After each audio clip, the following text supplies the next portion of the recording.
More I'll say, I'm strong. Praise the Lord. Oh Heavenly Father, we thank you for gathering us today. And today as you lead us through the topic of reconciliation,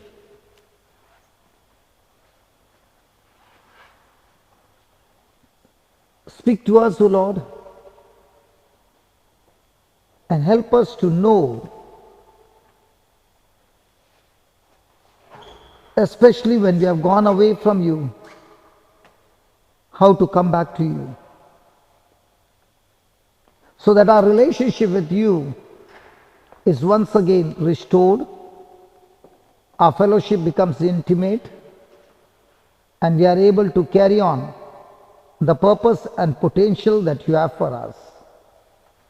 As we study today the life of Peter in the sacrament of reconciliation, Lord, help us to understand the truths, apply those truths in our life, and like Peter, live our life to be truly the fishers of men that you called him to be. We thank you, we praise you, in the glorious name of Jesus. Amen. Sorry. Praise God.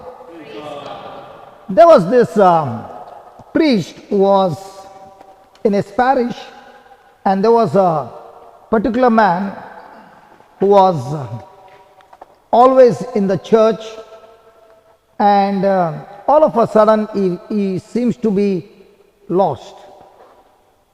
So must have been from Irish people, okay?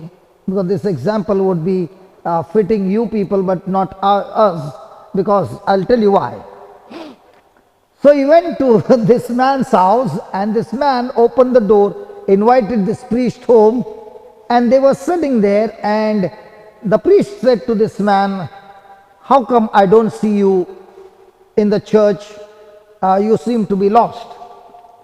And he began to say, "I've been listening to the same teachings, the same sermons, the same mass, and it's the same and the same and the same, and nothing seems to change. So I decided that I can have the praise and worship at home, I can listen to the sermons at home, I can listen to the teachings at home." So I started staying at home. So there was a fireplace. In India, we don't have fireplace. It was a cool winter, so you do have fireplace. Sometimes I go and I really stand there watching. So there were these coals and it was burning. So the priest did not speak anything. He kept looking at that fire burning. And after some time he took the tongs, picked up one solid coal which was burning, and took him and put it on the stone aside. Nobody's talking. They are all silent and they're looking. And the priest kept looking at the fire. After some time, all the coals were burning. This one coal which was at the side began to die off. He did not say anything. The man did not say anything. He got up and he said, "Bye." The next following day, the man was in the church. Hello? Did you get it? So also we need one another to be together, to reconcile together, first with God, and only when I reconcile with God, then I'm able to reconcile with one another.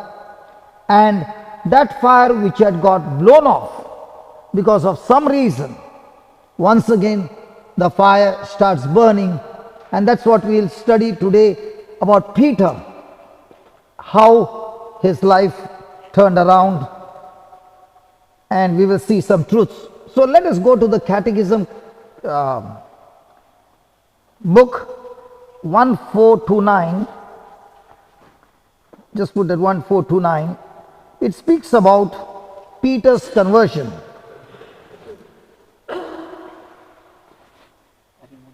You don't remove the number. The number is very important. Okay, it doesn't matter. I'll speak the number. 1429, it says, Saint Peter's conversion after he had denied his master 3 times bears witness to this. Had Peter denied Jesus? We'll study that in detail, don't worry. But this is what the Catechism book says. Did Jesus look at Peter when he was denying? Because when he denied, the cock crowed. Did Jesus look at him? Now, did Jesus look at him with anger or with mercy? That in the same way, as it been times when we have denied Jesus to fulfill our desires, our pleasures of this world, is that same Jesus looking at us with condemnation, with judgment, with anger, with bitterness, or is he still looking at us like he saw Jesus, like he saw Peter, with infinite mercy? And because Jesus looked at him with mercy, did Peter repent? So what draws us to God? His anger or his mercy? We just had a feast of divine mercy last Sunday, and we had been to a church where the bishop was celebrating the Eucharist. And before the Eucharist there was the sacrament of confession. And after the sacrament of confessing, and the priest says, "Go, your sins are forgiven." That statement heals you of so much of guilt and condemnation. Praise God. So, Jesus' look of infinite mercy drew tears of repentance from Peter, and after the Lord's resurrection, did Jesus ask Peter 3 times, "Do you love me?" Today's gospel. Did that may remind Peter, and did it remind Peter? Wasn't Peter the one who was boasting that, "Lord, even if it's to go to death, I'm ready to go with you"? But when he was surrounded with those people who were not Jesus' friends but Jesus' enemies, and when they questioned him, "You are one of him," and he said, "No, I do not even know you." Now, did that, what Jesus asked him a question, did Jesus ask him the question to condemn him or to make him realize that none of us can follow Jesus without his mercy, his grace, without his love?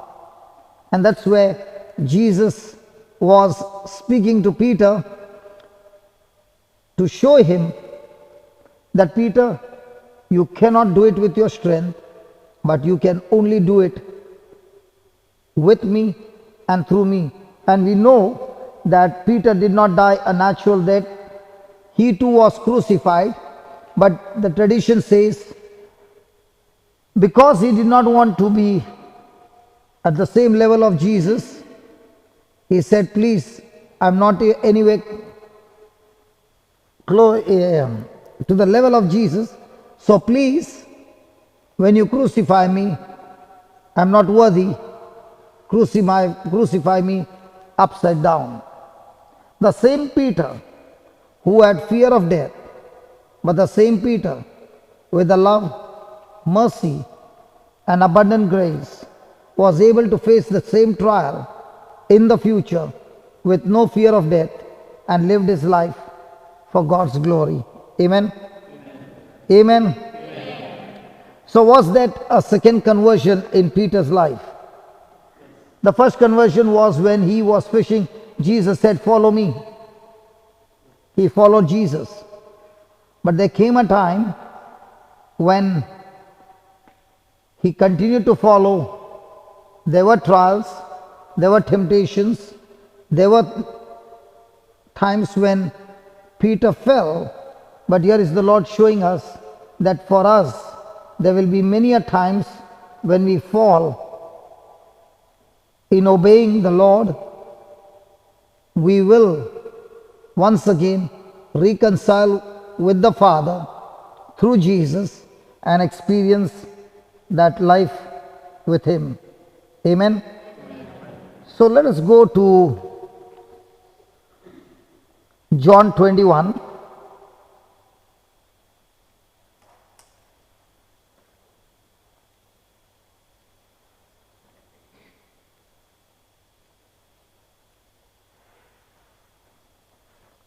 One to 19. Are you ready? Father, I pray that as you take us through this journey, let this journey bring amazing reconciliation in our life, and we too end up becoming fishers of men. You know, when Noni was sharing the testimony, I was wondering, I never told her what's the topic. And she said, I wanted to be a nun. I did not become a nun. I got married, got 2 sons, got everything in life, the good things and not so good things, different experience. And after all this journey, 1 year back, I gave my heart to Jesus and I'm running the race. But now I've made up my mind that I don't want to live my life for myself, but to be fishers of men or women. Hallelujah. Hallelujah. So she's saying, I want to live my life for Jesus. Amen. And that's a call for every one of us. Okay, here we go. 21. After these things, Jesus showed himself again to the disciples at the Sea of Tiberias, and on this wise showed he himself.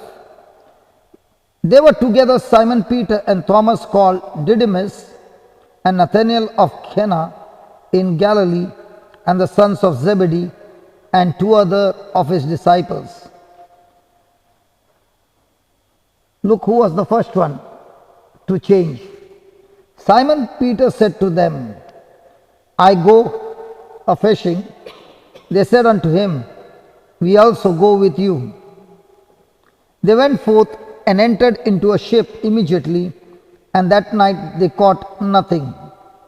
And when the morning was now come, Jesus stood on the shore, but the disciples knew not that it was Jesus. Then Jesus said unto them, Children, have you any meat? They answered him, No. And he said unto them, Cast the net on the right side of the ship, and you shall find. They cast therefore, and now they were not able to draw it for the multitude of fishes. Therefore that disciple whom Jesus loved said unto Peter, It is the Lord. Now when Simon Peter heard that it was the Lord, he girt his fisher's coat unto him, for he was naked, and did cast himself into the sea. And the other disciples came in the little ship, for they were not far from land, and as it were 200 cubits, dragging the net with fishes. As soon then as they were come to land, they saw a fire of coals there, and fish laid thereon, and bread.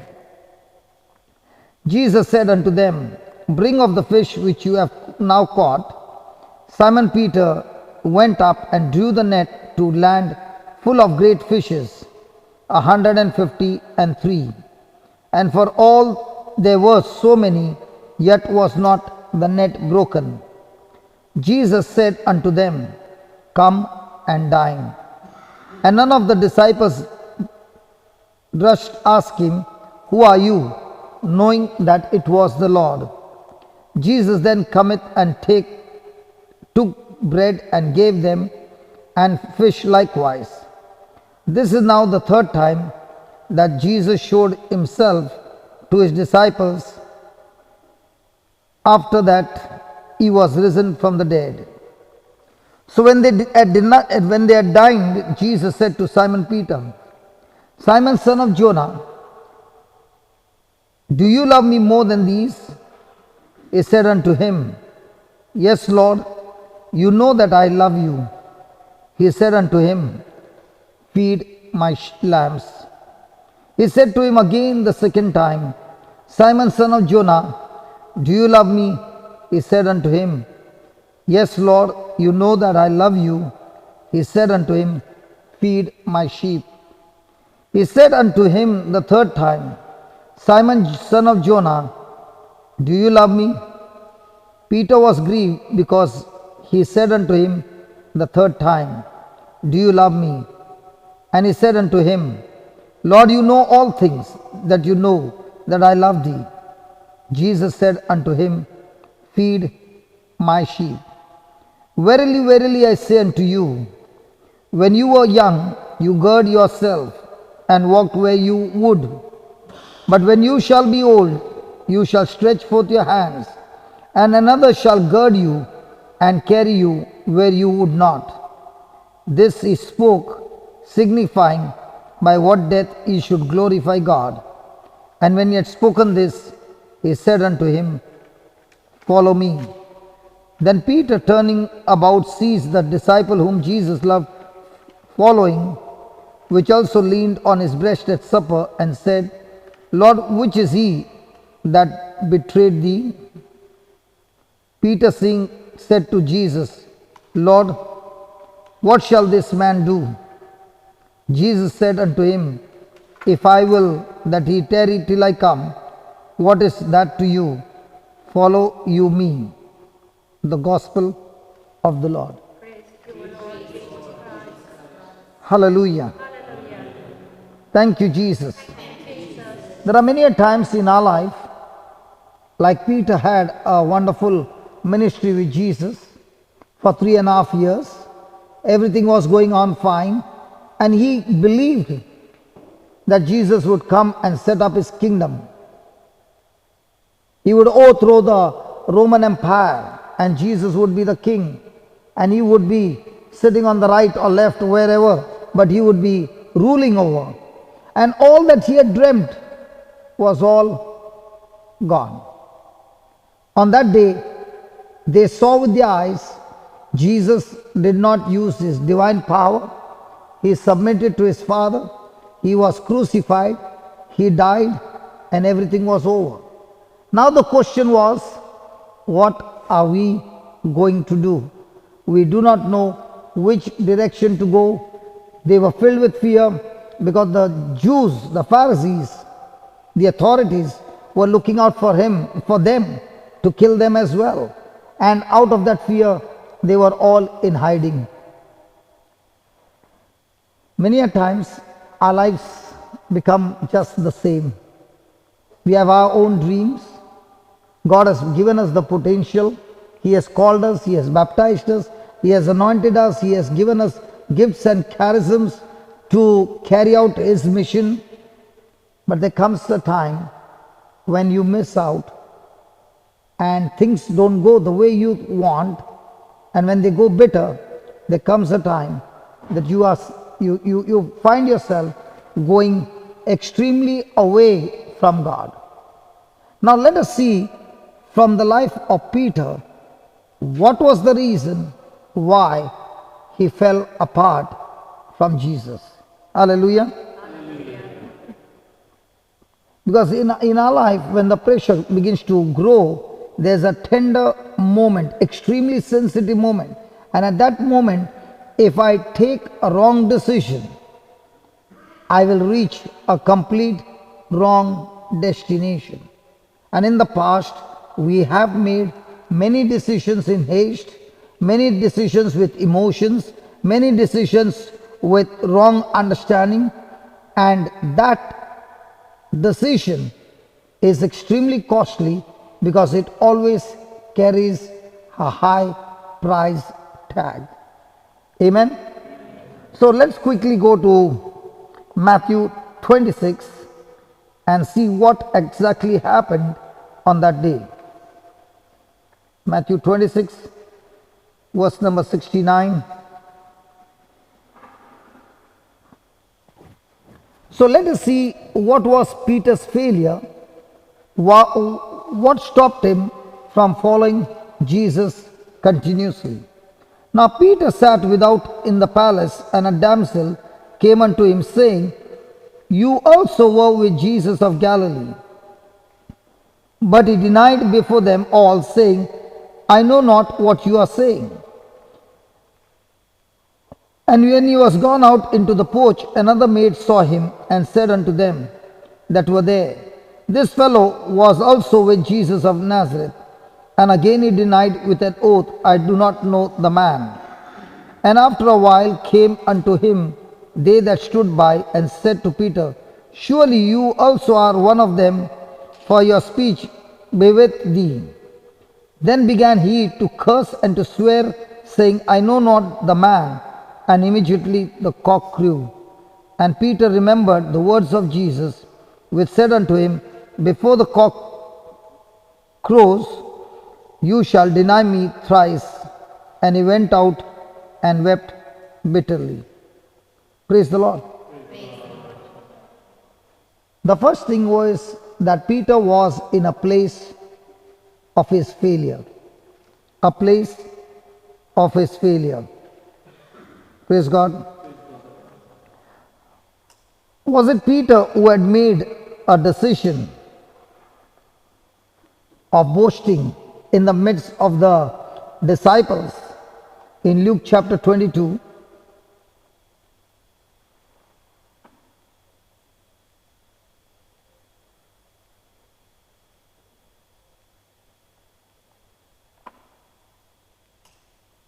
And verse number 33 to 34.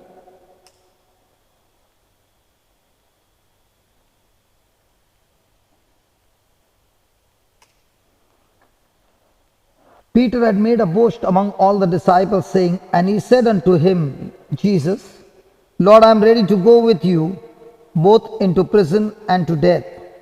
And Jesus said, I tell you, Peter, the cock shall not crow this day before that you shall thrice deny that you know me. So you find over here that Peter was the one who was totally self-confident, self-dependent, boasting of his own strength, that I will be ready to even die or go to the prison for Jesus. But when the pressure came, he was the one who was the first one to forsake. So when Jesus was arrested by the authorities and Peter was there, the very sight of the soldiers brought fear, and that was the time everyone fled. Praise God. But here we see in the same chapter 20, Matthew 26, what we just read, verse number 56.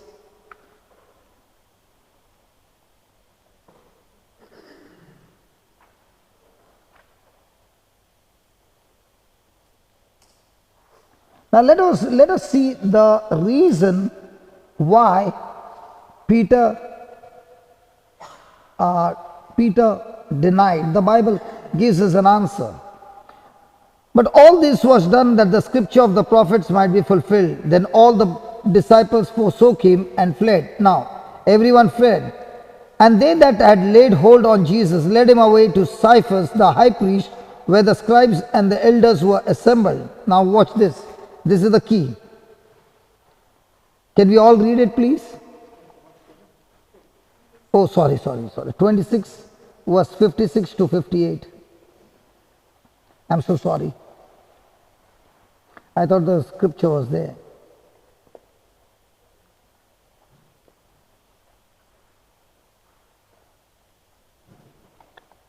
"58. Shall we all read it, please? But Peter followed.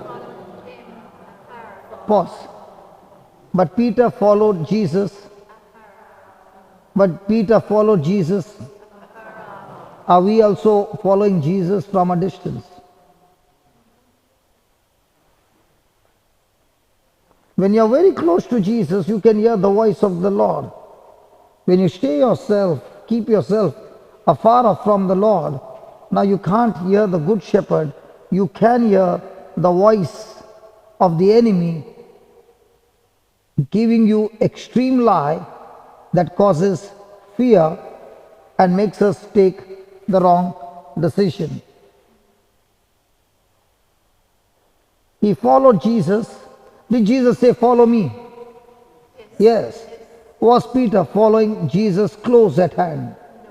Now, if you see that 56th verse, see what does it say? But all this was done that the scriptures of the prophet might be fulfilled. Then, come on. So were they following him, or had they made a decision with their own understanding and run in a wrong direction?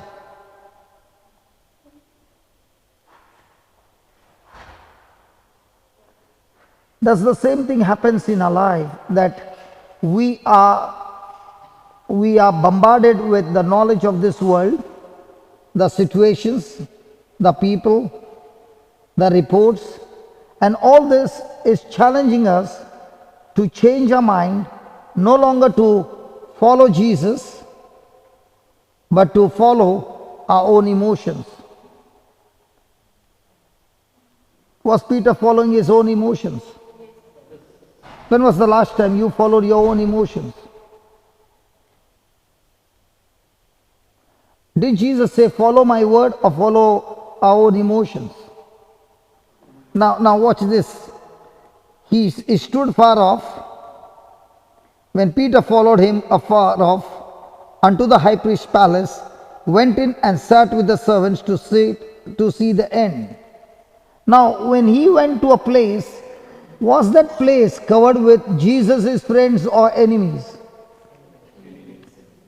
So when you spend your time away from Jesus, away from the place where you are being encouraged, where you are being nourished with God's word or God's presence or godly ways, but you keep yourself away from there and you stay in a place where you are covered with enemies, and now when they are going on talking to him under pressure, was Peter able to still stand for his faith?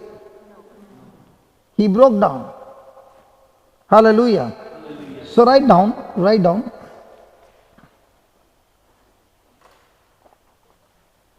Peter was in the wrong place. Peter was in the wrong place.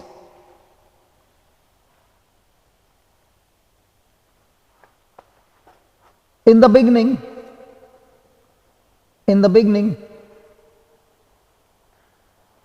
he had made his boast.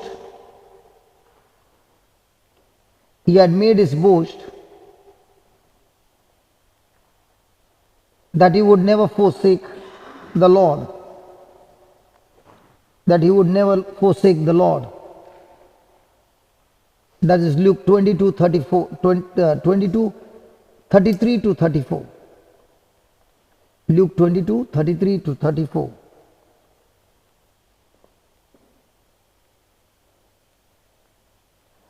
Yet when the time came, and Jesus was arrested,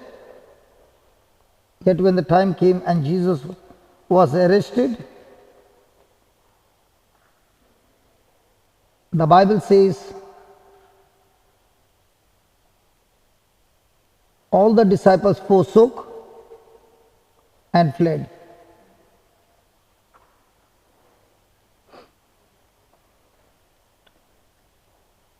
Praise God. Did everybody fled? Yes. But what about Peter? He also fled, but they fled in a direction where they did not remain with anybody. They went into hiding. But what about Peter? He wanted to see what is going to happen to Jesus. So he still followed Jesus.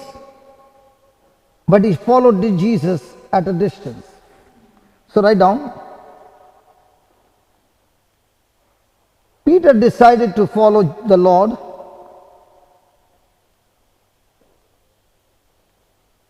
Peter decided to follow the Lord and see what happened. And see what happened. But he followed Jesus afar off.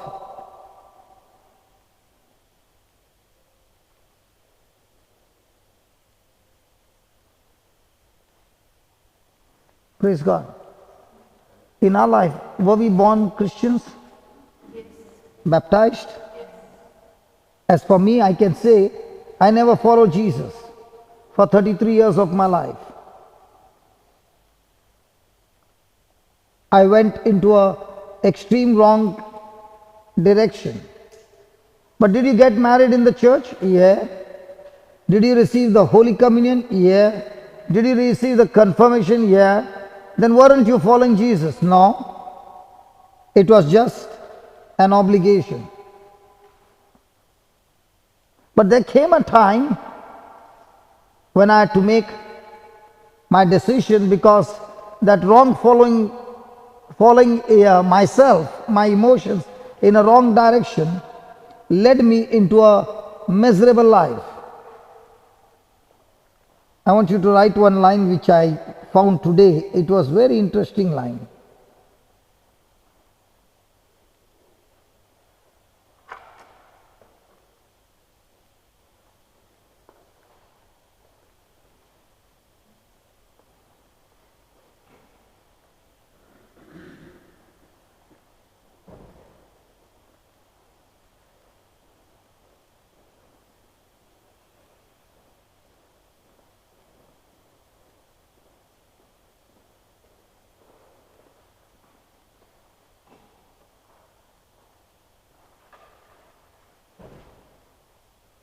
I think I'll find it during. Okay, write down this in bold capital letters that we will have to actually digest it. I found it today.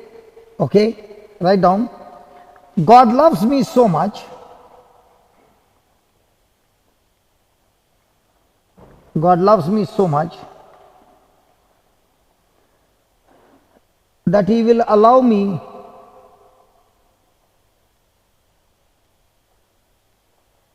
God loves me so much that He will allow me to sin.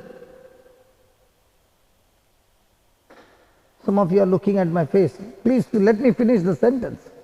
Even I read it for the first time and I said, God, I have to digest it. It's so deep. God loves me so much that He will allow me to sin if I choose to. If I choose to. But He loves me so much.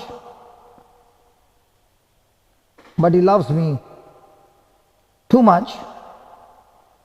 But He loves me too much to allow me to enjoy it. But He loves me too much to allow me to enjoy it. Hello, is that true? Yes. He loves me so much that He will do anything and everything to get me free from that entanglement, because that sin will not only destroy me, that sin will bring misery after misery and even harden my heart to deny Jesus, that sin can take me to hell. And that's why He gives me the freedom to choose, but He will not give up on me. He still loves me and He'll still come after me to change me. Amen? Amen. Can you give the Lord a big hand for that? Come on. And let me tell you, everybody who is sitting here will say, I got my own story about that. Yes. Come on. Yes. Is it true? Yes. And in the story, the Lord did not abandon us, even though we said to Him, I don't need you, let me live my life the way I want. But He came in search of us to set us free from the journey we were traveling, which meant extreme destruction. Amen? Amen? Thank you, Jesus. So let us reflect in our life right now and ask a question. Am I truly following Jesus afar off with my own emotions and desires all coming in between myself and Jesus? Or am I so close to Jesus that day and night I only want to serve Him and to live for Him? Was Paul a person who was in extreme love with Jesus? Did any of those afflictions hinder him from following Jesus? So is it possible for all of us to renew our mind and make a decision that, Lord, I do not want to be in a wrong place but in a right place, and the right place always is a right place when I am rooted, grounded in love and in your word. Amen? Amen? Amen. Now, when he says that Peter was afar off, can it also mean that many a times we get so busy with our work that we find the Bible afar off? Is Jesus the Word that became flesh? Is Jesus the Word of God? Yes. So there are times when we find laziness take over or something others become priority, that we have no time to open the Bible and fellowship with the Lord, who has message for us every moment. We open the Bible and nourish our spirit using the Word of God. Praise God. Praise God. So the more and more we go away from the Word of God, we will find ourselves now attracted to the wrong places with wrong people. Have you ever been with wrong people? Yes. And when the wrong people speak, what do they speak?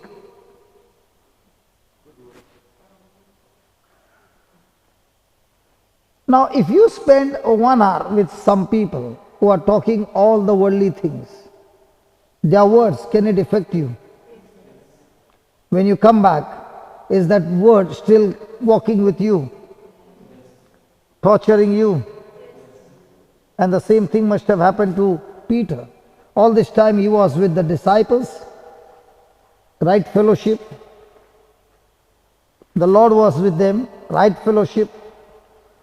But now his company were not his disciples, but all those who had arrested Jesus, who were looking out for ways to put him to death. Praise God. Praise God. Thank you, Jesus. Thank you, Jesus. Hallelujah. Hallelujah. So let us make a prayer. Heavenly Father, we thank you, we praise you. How true your word is, O Lord, that every moment in our thought life, there are so many thoughts that try to captivate our mind, putting pressure on us to take actions that not only contradicts your word, but also to go away from you. Help us, Lord, to always seek you through your written word, your kingdom, your righteousness, your fellowship, so that we do not find ourselves in the wrong company, in the wrong place, with all kinds of negative things happening. But even in the midst of all that, be extremely close to you, extremely close to your word. Spirit of God, rekindle that fire in us,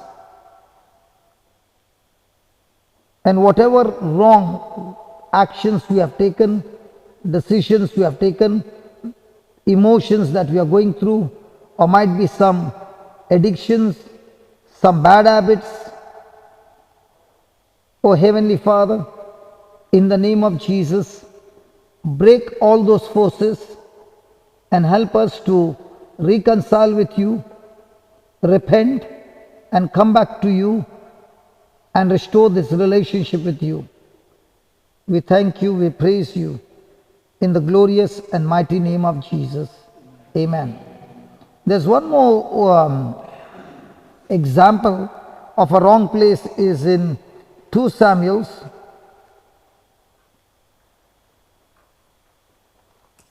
chapter 11.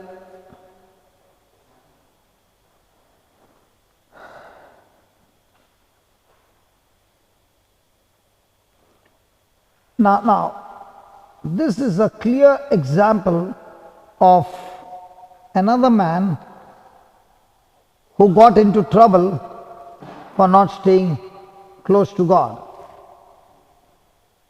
2 Samuel chapter 11 was from 1 to 5. Or I'm not reading the chapter, just the verse 1 is more important.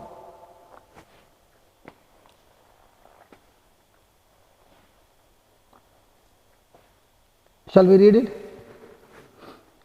And it came to pass after the year was expired, at the time when kings go forth to come on, there used to be a season when kings will go forth to battle, that David sent Joab and his servant with him and all Israel, and they destroyed the children of Ammon and said Rabbah. But now, when David had still stayed back in Jerusalem, and it was the season for the king to go at battle, did these servants go and fight the battle? Yes. Did they get victory? Yes. Were all things going on fine with David? Yes. But did David made a decision to go for a battle? But was he supposed to be there? Now, is he in the wrong place? Come on. While all his men are fighting the battle and they are busy with the battle, what is David doing? In India, we say time pass. Is there over here? You know the word time pass? In India, when you don't do anything fruitful, we will say wasting your time. Okay, so in Indian language they will say, what are you doing? Nothing, time pass. Means what? Passing the time. Is that term there in passing the time? When a person is passing the time, is he doing something fruitful? Is he investing something, or is he become extremely lazy? Do we have sometimes time pass? So when there is time pass, is the mind going to be vacant for other activities? Yes. Now let us see what was the activity. And it came to pass in an evening tide that David arose from off his bed and walked upon the roof of the king's house, and from the roof he saw a woman washing herself, and the woman was very beautiful to look upon. Now, is David supposed to be on the terrace or in the battlefield? Now, are we also supposed to be on the Lord's job or some other job? On the Lord's job. Is there a time when you were not on the Lord's job? Has anybody ever experienced all the time on the Lord's job? No. We know the story after that. But if David was there, would all the trouble come in David's life? So for each one of us who are in Christ, are we always supposed to be with that passion, with that zeal on the Lord's job, or do some time pass? Passing the time. Noni, have you ever tried passing the time? Before? Not now. I've wasted a lot of time. You wasted a lot of time. Yes. So when you wasted a lot of time, were you close to Jesus? No. Were you close to some other situations, circumstances? Did that get into trouble? Yes. It has happened to everybody. I'm asking Noni because I know she will answer. Others will say, I don't know. Hallelujah. So is the word of God very clear? So are we supposed to be all the time hot on the Lord's job or lukewarm?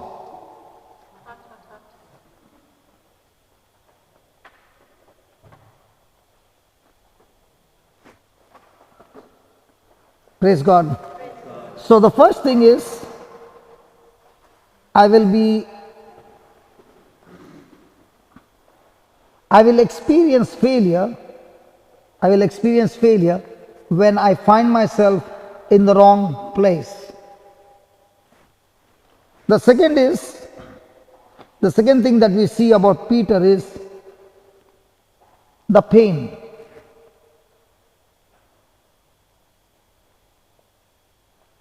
When you go through failures in life, there will be pain.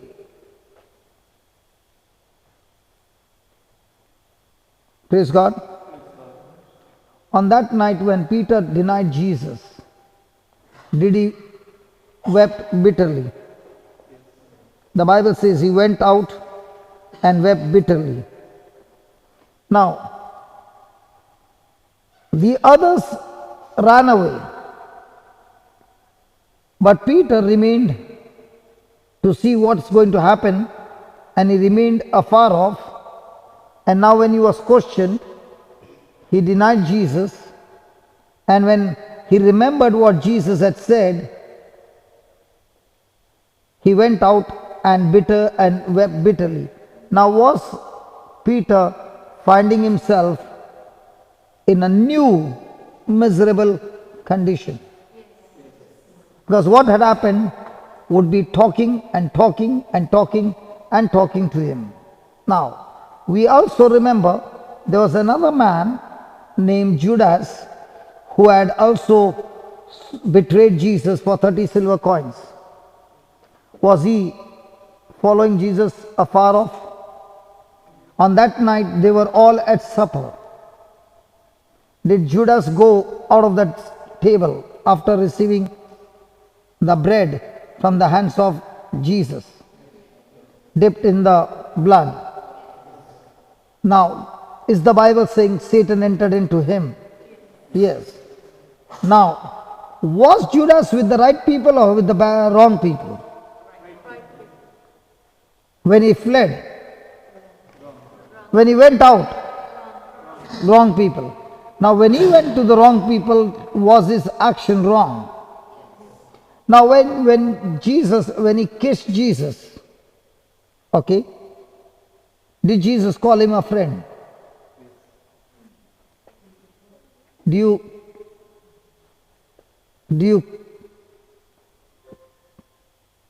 Jesus called Judas a friend, but we find Jesus calling Peter, get behind me, Satan.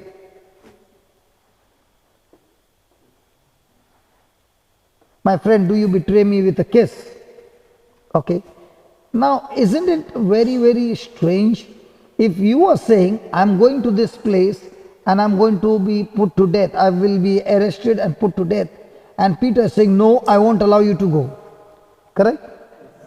The second place is Judas, who comes and kisses Jesus and tells the soldier, the one whom I kiss, it is he. And Jesus calls him a friend. So when Judas kissed him, was Jesus arrested? Yes. So now his trial began? Yes. Now that led to be crucified on the cross. Who would you call your friend? Peter or Judas? Hello. Who would you call your friend? The one who was stopping you to go towards death. The other one was leading you to death. Who would you call your friend? Peter or Judas? Yeah, brother, tell me, talk to me. Veena, just see his English, just translate to me. Yeah, go ahead. With hindsight, you call Judas your friend because he helped you fulfill what you were about to do. In the eyes of God, according to the prophecy. Because now we know the prophecy. But in our everyday life, what do we see? In your real life, come on, somebody is coming to attack you. Would you say that's the prophecy? Would that have negative emotions? I'll give you an example. When I was living in a very, very bad life, extremely bad life, at that time, was it looking like everything is going crazy in his life? Yes. And when I went into depression and lost my memory, is it looking as an extreme bad news? But in the eyes of God, what was happening? God was teaching me where that sin had led me and how misery had come and tortured me. And then He also showed me how to come out. I thank God so many times for not healing me instantly. Because if He had to heal me instantly, I would never know how the scriptures work. Are you following? Yes. But in the natural, which one would you prefer? Getting healed instantly or getting healed progressively after 7 months? Instantly. But that 7 months taught me different scriptures, how to use them and how to see the result. And once I saw that it works this way, now the truth not only got me out, but now when I go around and telling people, this is how the scripture works. How do you know? Because I've been there. Did it work for you? Yes. In how much time? A long time. If you ask me, which is the best moment of your life? My best moment of my life was those crises. Because if that crisis had not come, I would have been on my journey to death, to hell. But what did the crisis do? That crisis challenged me to turn to God. How many of you have heard that sickness brings you closer to God? Come on. Does it really bring closer to God? Yes. Not at all. It leads you to death. But in the midst of that sickness, God has not forsaken you. He has sent somebody to preach to you the word of God, and it is in the midst of that sickness and that trouble that your hardened heart is now willing to accept the gospel, and now your hardened heart is broken, and God, who loves you so much, will not allow you to end up in hell, and that's why He will send preacher after preacher, somebody to teach you the truth. And it is that truth that set you free. It is that truth that drew you closer to God, and not the sickness. The sickness or the crisis came to challenge you to repent. If everything was going on fine, do you think I would have landed up in that church? Never. But when everything went crazy, I found myself in the right place. So when I see in the long run that crisis had been the best moment of my life, that challenged me to change the direction of my life. Amen?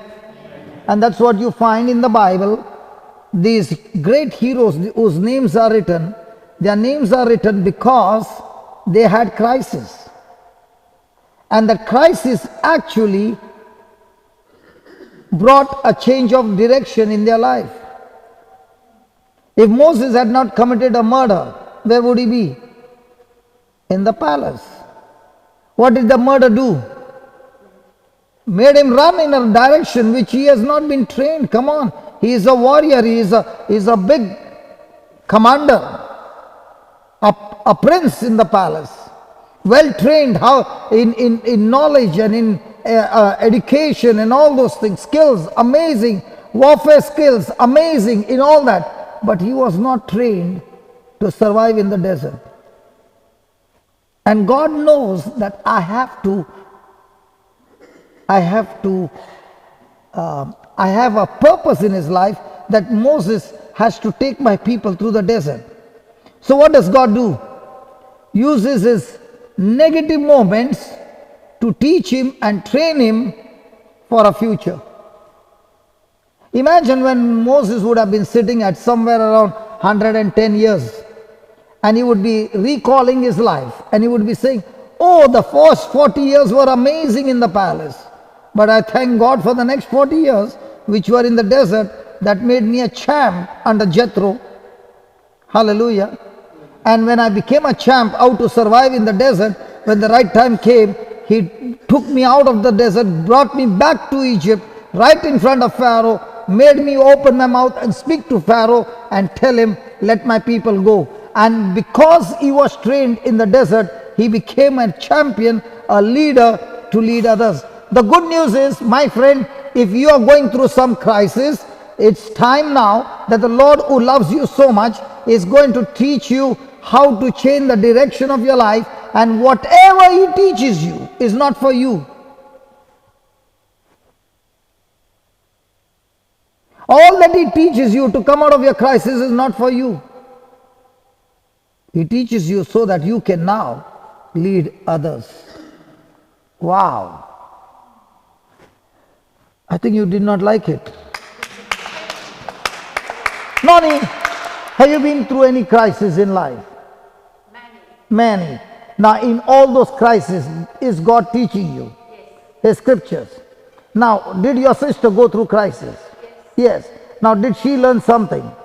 Now, you two sisters can start a powerful ministry, how to get the cancer out of people's life. How are you so sure? Because the very affliction that came to kill you, the Lord will help you to master it so that you are now able to teach others how they can master it and have victory in their life. So what used to be a bad news, God is the one who is teaching you and helping you to turn your bad news into good news. But one thing good about God is when he gives you the good news and it is manifested, before it is manifested, he will see to it that your character has changed.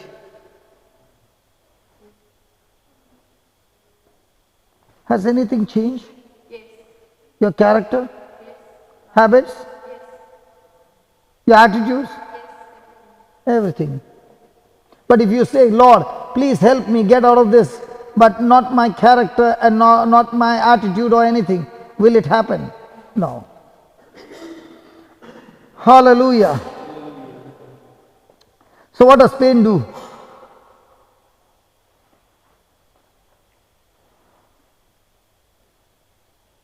What does pain do? Have you ever heard the word pain? Is pain good or bad?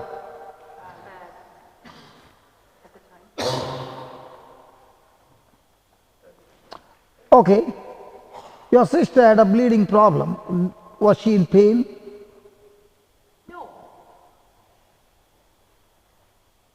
When she was suffering, she was not in pain? She had pain. Only the bleeding. Yes. But did the bleeding tell us something is disorder? Yes. So does pain also tell you there is some disorder? Doctor, nurses, when a patient has got pain, what does that mean? Everything is in order or disorder? So what does pain do? Pain tells you something is gone wrong, and that's why you go through the test. And when you go through the test, they find out what is wrong. So what is pain doing? Pain is telling you to change. Now let me give you an example. There's a husband and a wife. The wife is prayerful. The husband is all the time doing all bad things. So who is hurting whom? Husband is hurting the wife. So who is in pain? Wife. Praise God. So who needs to change?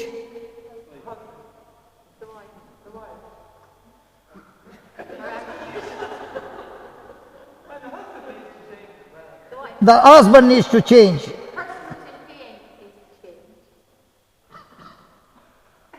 The sister behind is saying the husband needs to change. Yeah, because if he doesn't change, the pain will keep coming, isn't it? And that's why you will be praying to God to change him. Okay, now let me give an example. The husband had a heart problem and his heart is in pain. So the doctor says you need a surgery, open heart surgery. So he tells the doctor, is the operation going to be painful? He says, yes, we'll have to cut your ribs open and operate and then stitch the ribs. Is it going to cause pain? Yes. So he tells the doctor, doctor, can't we do the other way around? You take my wife and operate her and my heart gets healed.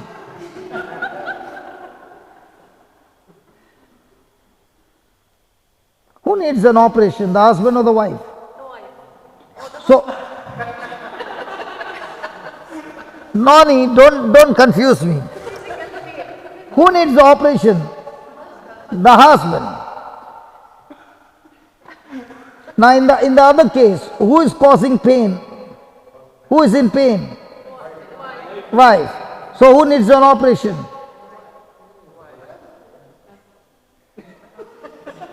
Okay, let's put it this way, so that it becomes clear to you. Once this is clear, you will understand what to do. Okay. Are we in sin? Yes. Is our life miserable? Is it totally going to hell? So who took our place? Jesus. Who needed to change? But who died for us? Jesus. Now, is his sacrifice, when you understand what he did, and his love, that you understand what he did to save you, brings a change in you? Now, did he force any one of us? No. We only began to realize what he did for us, and when you realize his love, did his love change us, that, Jesus, I've changed now, bless me? Was it because of that? Or, Jesus, you love me so much, I too love you, now tell me, what can I do for you? So what will change, what will heal my pain? Love. Now, what is Peter bitter? Yes. What can heal his bitterness? Love. So when Jesus met Peter, did he say, Peter, come here, you were the one that night who... Or did Jesus say to Peter, peace be with you? Now, did Jesus point his denial to Peter? No. He still began to love Peter the same, and that love changed Peter's heart. Amen? So write down this.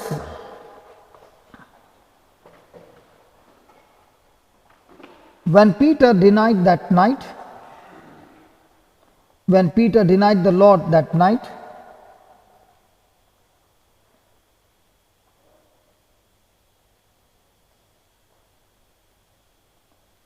Peter went out and wept bitterly.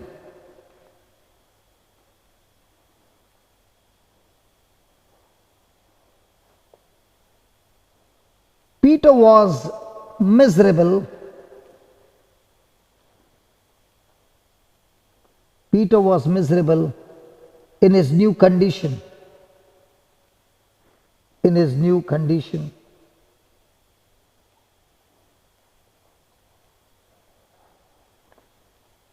He knew he had wronged the Lord.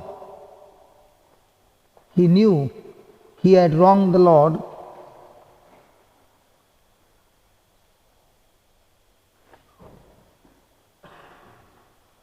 Violated something precious and sacred. Violated something precious and sacred. Violated. V-I-O-L-E-D. How do you say in Irish? Violated. Violated. You got it. Hallelujah.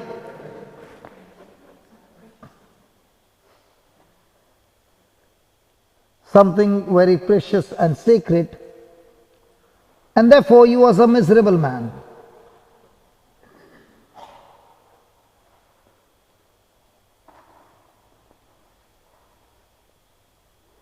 And so it is with us. And so it is with us, or every child of God. And so it is with us, or every child of God, who decides to walk away from the will of God.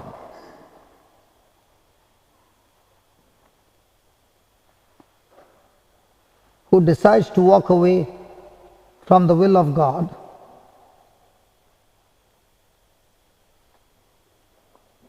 soon realizes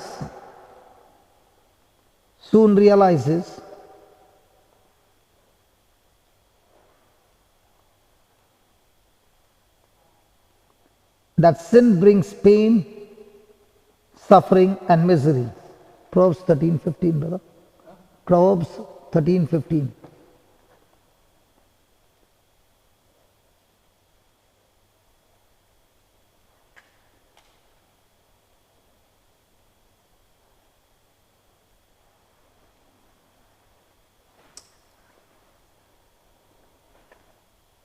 Please read that.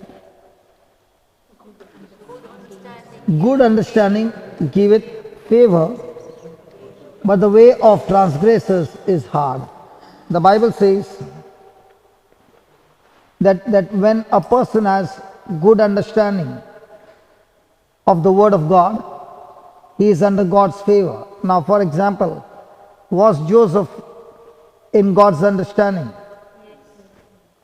Did that understanding and applying that understanding in his life, even in unfavorable situations, did that help him to become a governor?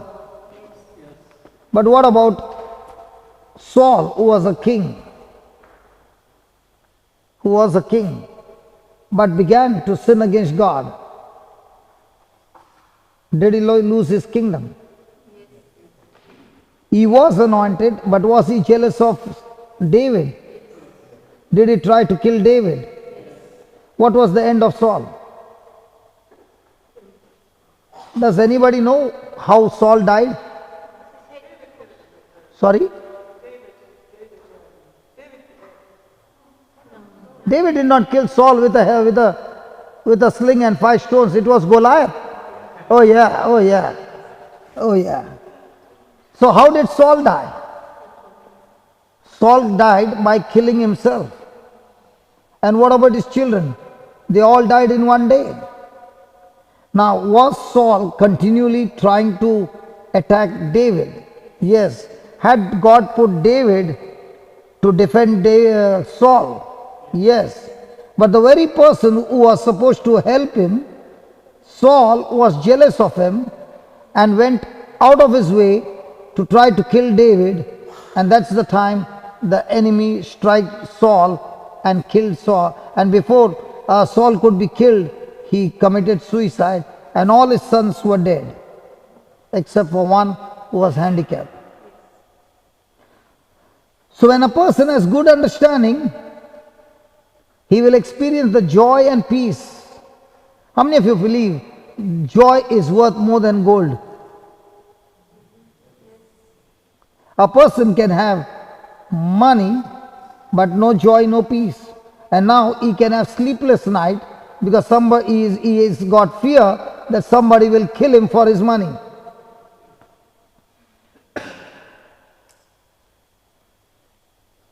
Hallelujah. There will be also fear that his money will be lost, or somebody will rob his money. So what is very important? Joy, peace. Amen? Thank you, Jesus. So write down, sin is a thief. Sin is a thief, a robber. Sin is a thief, a robber. It steals youth and beauty. It steals youth and beauty. Destroys innocence and effectiveness. Destroys innocence and effectiveness.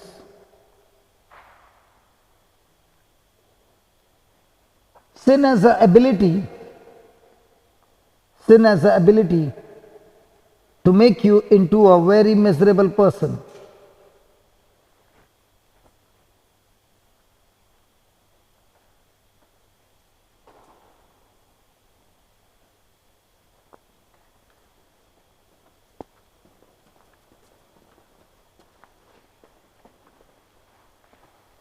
How many of you remember the parable that Jesus said about the prodigal son? Who was the cause of his misery? The father. Himself. So who is the cause of your misery?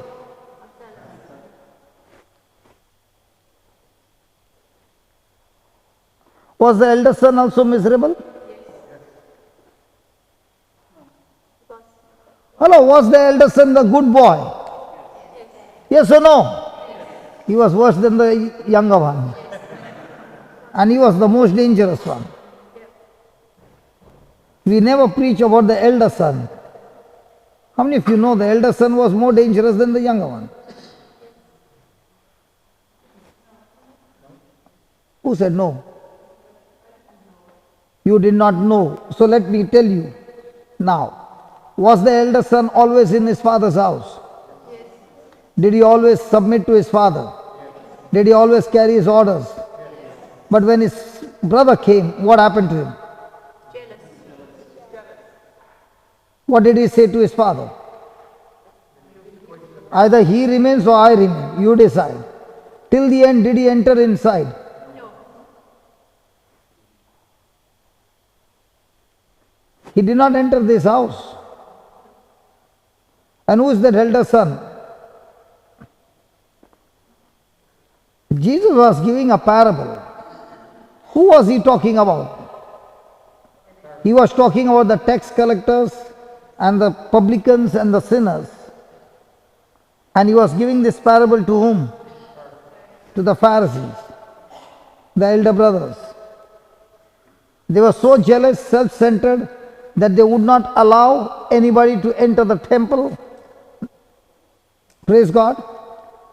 And that's what we find. The younger son, when he made a mistake, he reconciled, got himself corrected, and was back with his relationship with his father.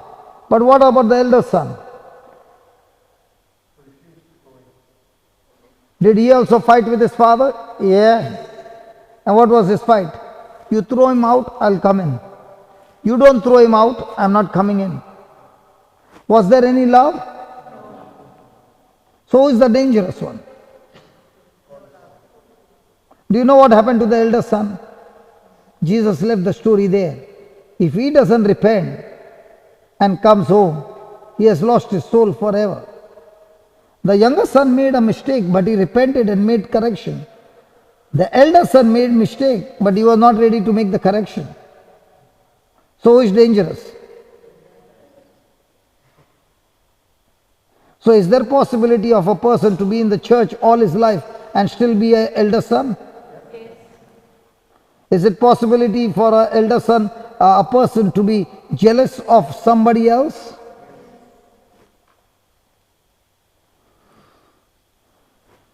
Praise God.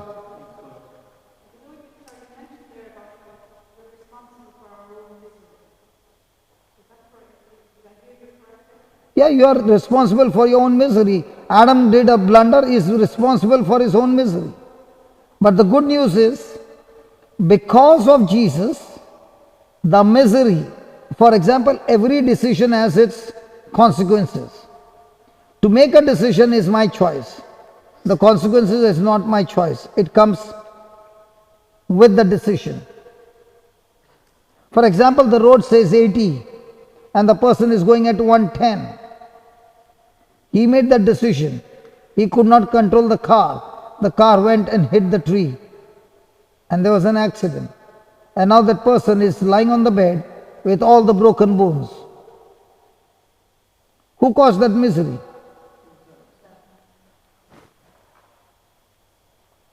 But he said in Psalm 91,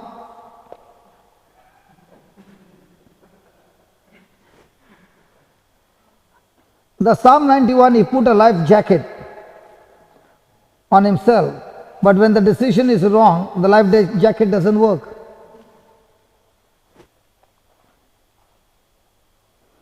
Praise God. Isn't the Lord teaching us something? Yes.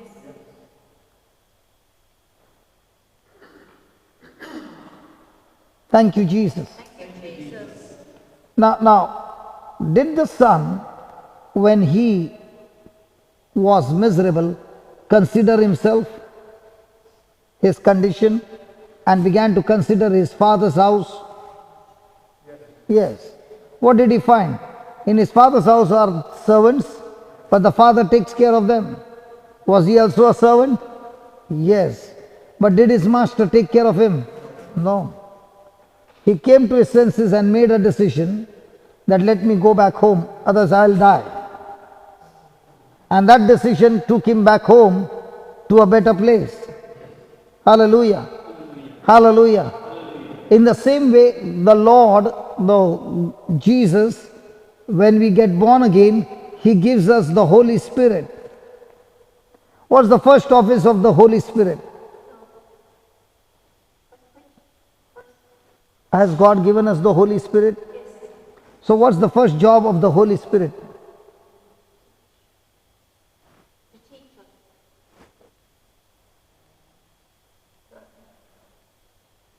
The first job of the Holy Spirit is to create conflict.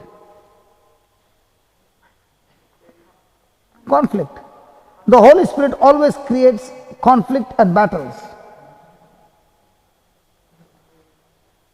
Nobody's asking me why. Oh my God.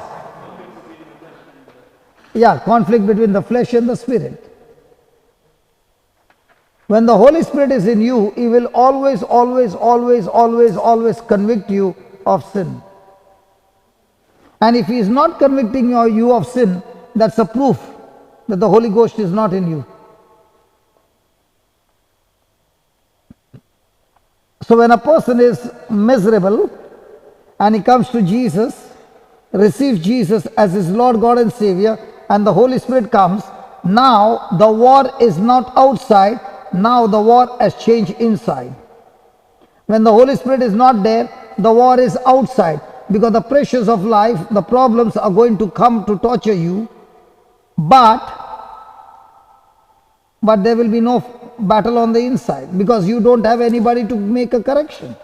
So the person continues to live that miserable life till the time the conflict begins. Like the prodigal son, the conflict began.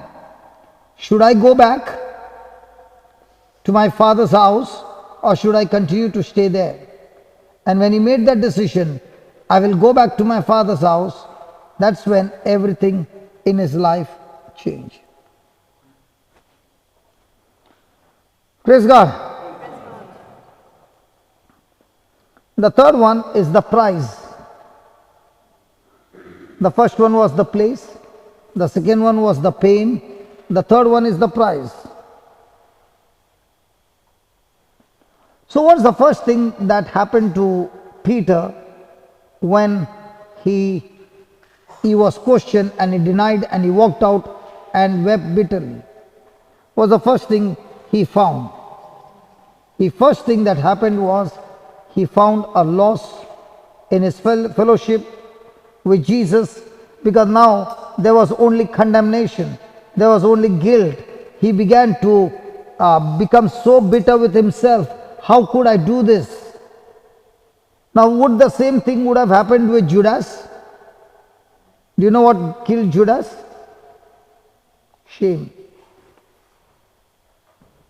Shame is one of the most powerful tools of the devil, because when a person goes through shame, shame makes the person focus on himself, and the more and more the person is meditating on himself, self will create torture.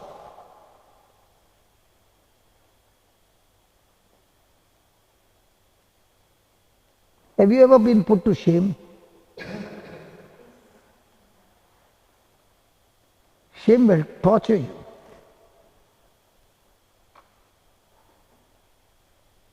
Shame will force you to take an ultimate step like go and give up your life.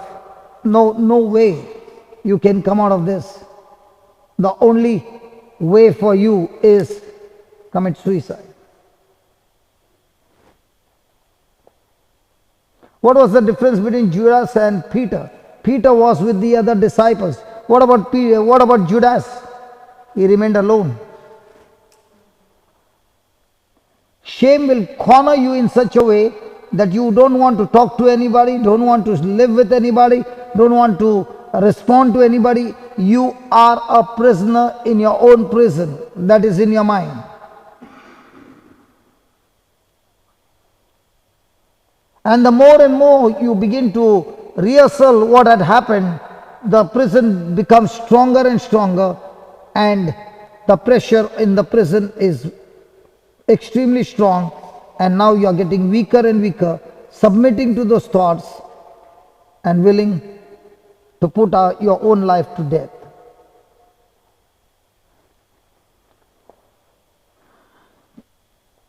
Have you heard people committing suicide? Those people who committed suicide, were they full of joy and peace, or their joys were broken? So you find here that Peter is going through a miserable situation. And what was the reason?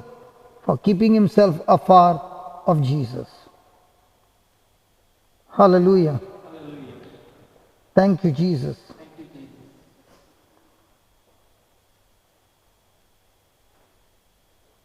So in our life, have we also experienced that we have made Jesus the Lord of our life, we have committed ourselves to Jesus, but then comes a time that when we have made our own decisions to carry out our own will. Now let me give you an example. If God has an intention to take me from here to the organ, hello?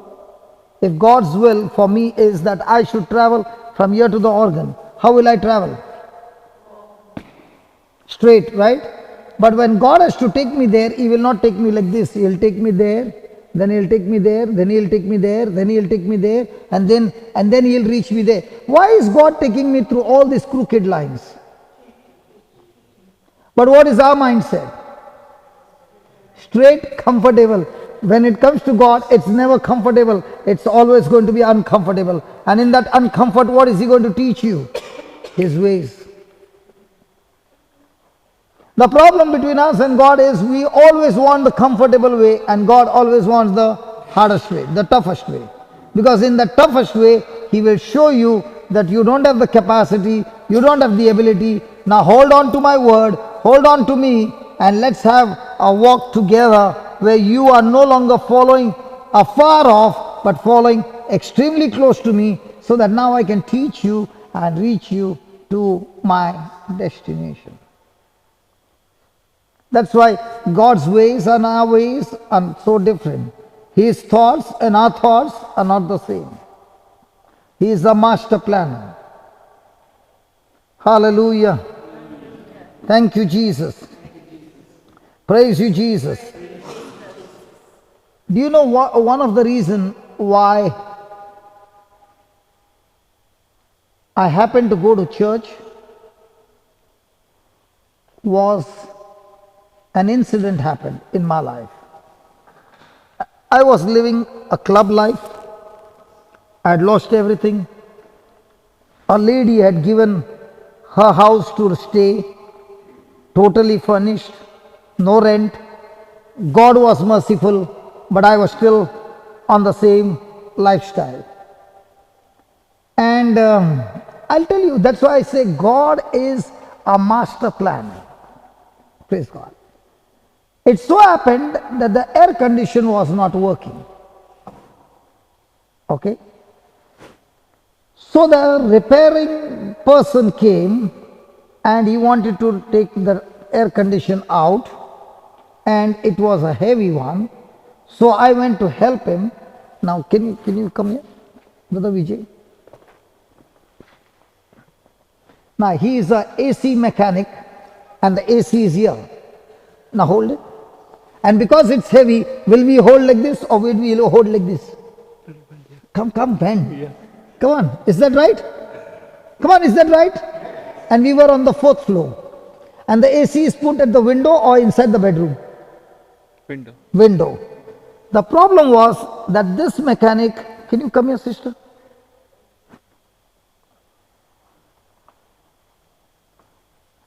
Can you stand in between? The problem was that this mechanic, who was a man, had a hair like her, long. Okay?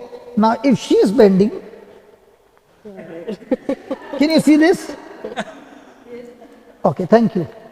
We were on the 4th floor, and one lady saw us at the window. And she called my wife and said, there was a lady in the bedroom. Don't laugh. Don't laugh.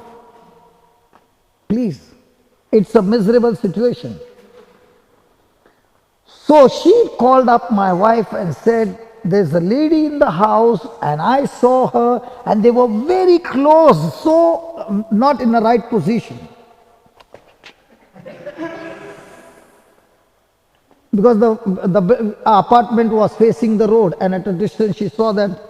And my wife said, and I wanted to take all my stress out. And I said, every day I see you praying. And I heard that there are some retreats. And I heard that some priests, they come to know all that, what has happened.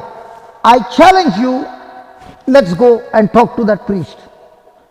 Most of the time I was wrong. Not most of the time. All the time I was wrong. This time I was right.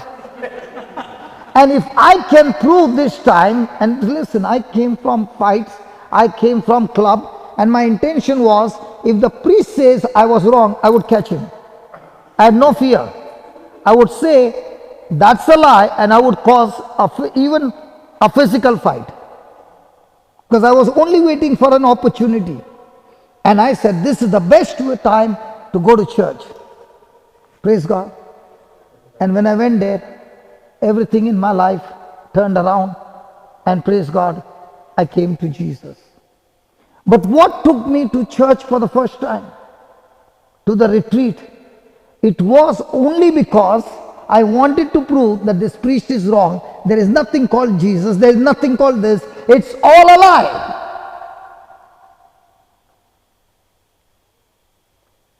An air-conditioned mechanic made me go to church. Many a times I sit around and I start thinking, what was the reason? And from there began, the seeds were planted, and then began, but what seed got planted, I could not remove it out. Till I broke down and called out to Jesus. So before the depression attack could attack me, God gave me an opportunity of that seed to enter in. When you really see the life, you will say, oh my God, this connection with that connection with this connection. And when you look after many years, you say, now I understand, all the points are matching and the story is becoming, it looks like a fairy tale story. So every time I look at an AC, the air condition talks to me. From a distance of, we were on the 4th floor, from the distance, the mechanic looked like a woman, and that fellow was also thinner than this fellow. Okay, so hallelujah. Praise God. But did it work for my good? Yes. But at that time, did it look good? Absolutely no. But did that help me to change my life? Yes. I came out of the club life, I came out of the gang fights, I came out of everything. The Lord got me out, cleaned me up. And then he said, come on son, now you got to stand here and share your testimony, share your experience, how much love the Lord loves us. For the things I've done, I don't deserve to stand here. But it is his love that brings a change. He loves us unconditionally. Amen? Hallelujah. Yeah, just a little notes and we'll take a break. Praise God. Write down just a little notes because these are going to help you. Praise God. Peter sinned. Peter sinned.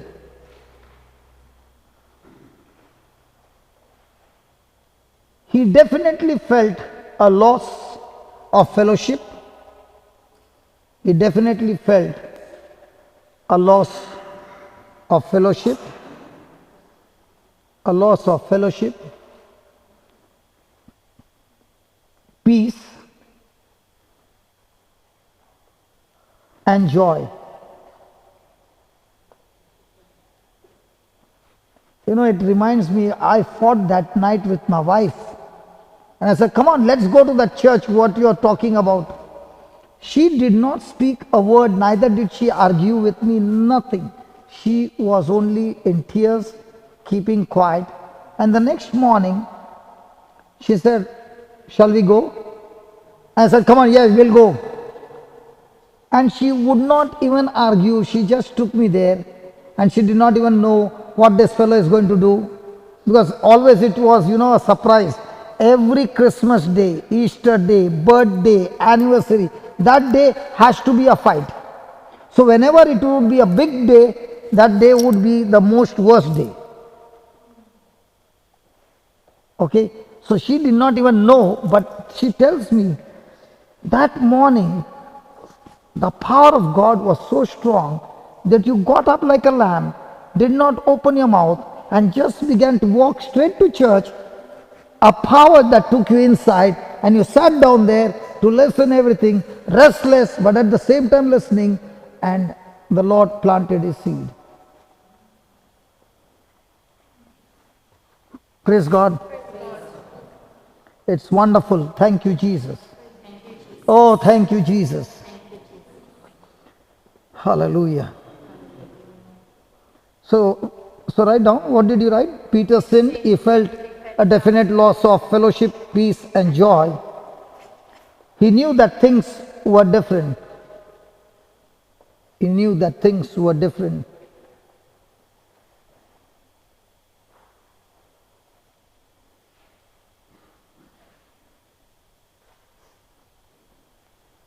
We who have made Jesus a personal Savior, we who have made Jesus a personal Savior,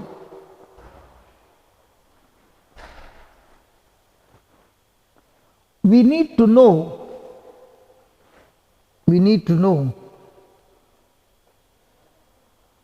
that when we decide to walk,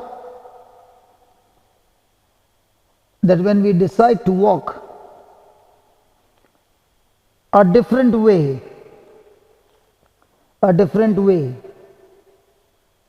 that the Lord intends,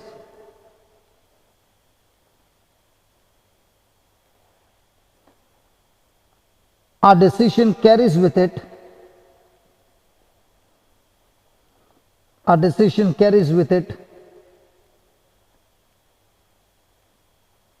a very high price tag.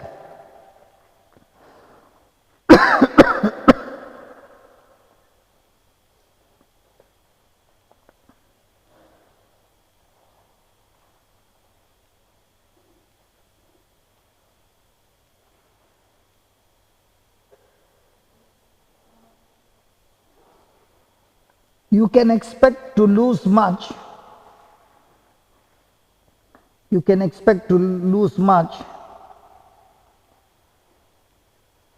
When you walk away from God, when you walk away from the Lord.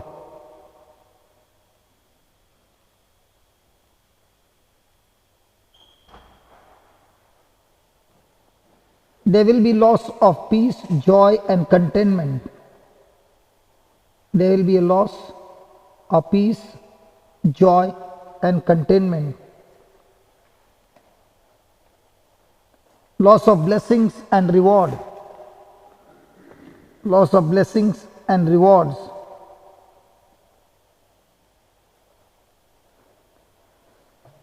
bold capital letters, sin is a cruel taskmaster. Sin is a cruel taskmaster, and it will beat you and torture you.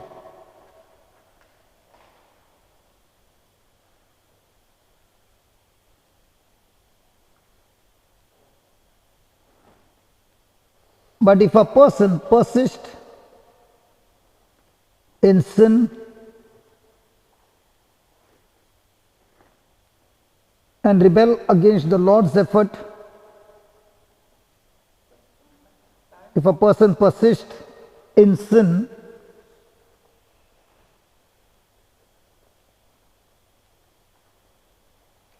and rebel against the Lord's call or Lord's efforts, and rebel against the Lord's efforts,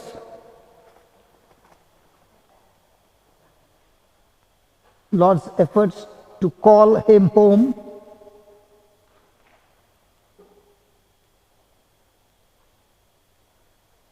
then the person has chosen the path of death.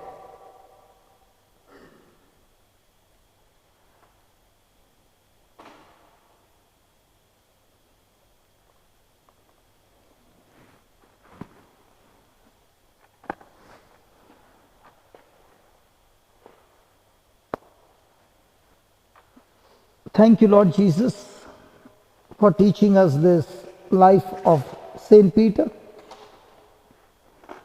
Surely, Lord, we also find ourselves in a wrong place when we fail to draw ourselves closer to you, but follow you from afar.